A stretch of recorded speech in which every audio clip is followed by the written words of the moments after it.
Dhaamsi kiyyalleeni waanuma haalaa yeroo amma keessa jiru kanaan wal qabatu jechuudha. Waraanni bilisummaa Oromoo eessaa ka'ee akka eessa ga'ee seenaas barataniirtu argaas wanni har'a geessan jira.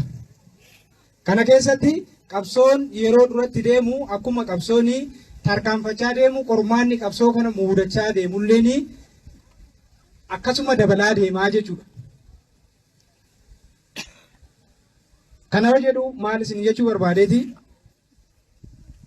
Hundi keessanuu asuma Oromiyaa keessaa baatanii eessaayyuu hin dhufne dachima kana keessaa walitti qabamne uummatuma Oromoo keessaa baanee waan uummata Oromoo keessa jiru immoo quba qabnaa jechuudha. Keessaayyuu qormaata karaa keessootiin waraana bilisummaa Oromoo yeroo ammaa muudachaa jiru kana hambisuu keessatti qooda guddaa qabdu jechuudha. Irratti hojjechuu danda'uu qabaattu.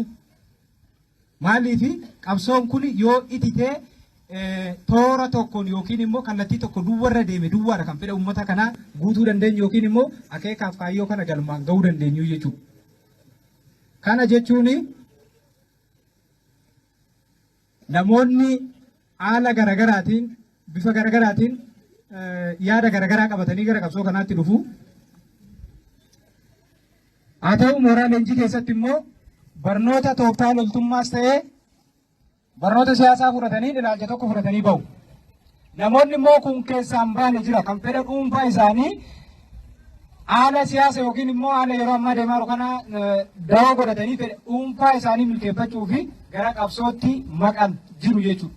Namoonni akkasii immoo yeroo yerootti qormaata qabsootti ta'u gufuu qabsootti ta'u waanuma amma argatan jechuudha. Tokko lamaan cabanii maqaa waraana bilisummaa Oromootiin uummata Oromoo saamuu, rakkisuu, gidirsuu, hiraarsuu, birrii miiliyoona hamma kana fidii yookiin immoo 100,000 hamma kana fidii jedhanii gaafatamaa jechuudha uummata Oromoo.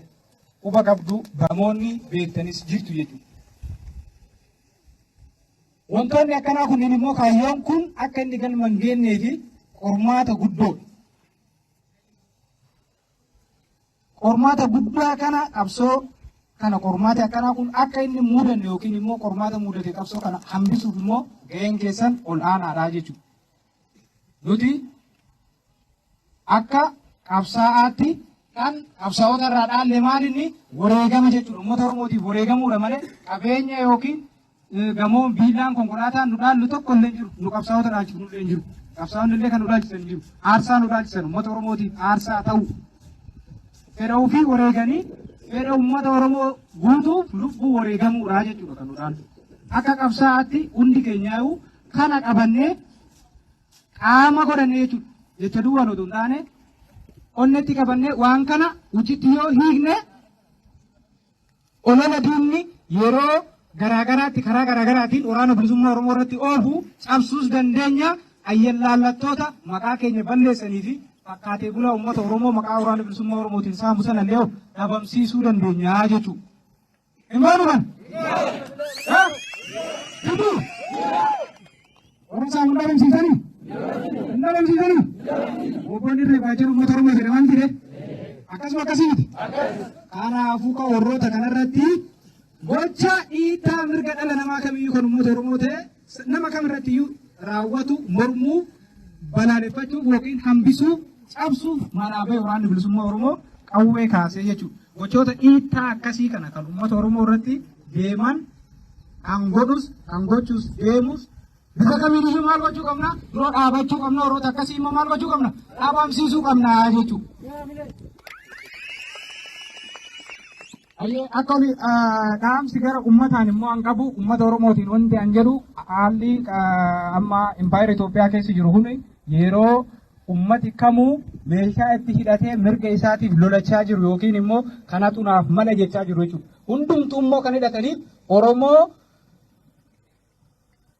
akka ofii barbaadanitti bituuf yookiin immoo bulchuuf. Kan akka hin taaneef immoo wareegama qaalii kaffalee itti bilisummaa Oromoo akka Oromoo yookiin immoo biyyi kun Oromiyaa jedhamee waamuyyuu kan gochuu danda'e.